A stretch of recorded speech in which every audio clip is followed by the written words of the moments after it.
Grabe talagang performance ang ipinakita ng player na to, mga idol. Napakagilas kasi maglaro at kompleto rekados. Ang husay ng kanyang shooting at dribbling skills, napakahirap bantayan dahil dadaanin kanya sa bilis ng kanyang mga galawan. Sa katunayan, isa siya sa nagpahirap sa lahat ng mga players na nakaharap niya sa Under 23. 3 araw na bakbakan ang isa sa pinakamalaking basketball tournament, ang Filipino South Island Games dito sa New Zealand, at nasungkit nga niya ang Finals MVP. Yes mga idol, siya si Aaron Glenn Malonzo, ang isa sa pinakakilalang malupit na player dito sa South Island. May height na 5'8", isang 21 years old. Lumaki ito sa Mandaluyong at kasalukuyang naninirahan na dito sa Christchurch, New Zealand. So tara, samahan niyo ako ating silipin ang kanyang full game highlights.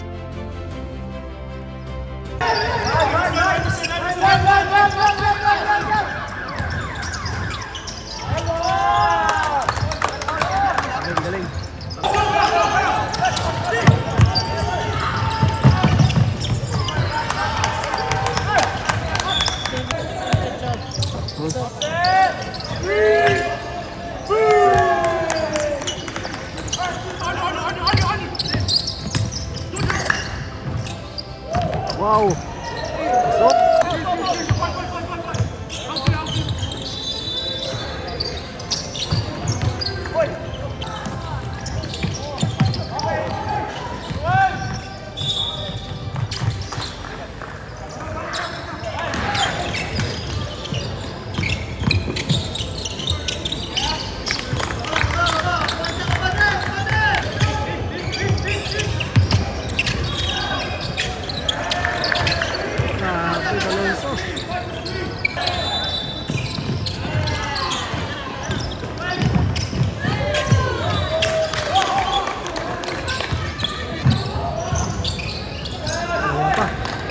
So,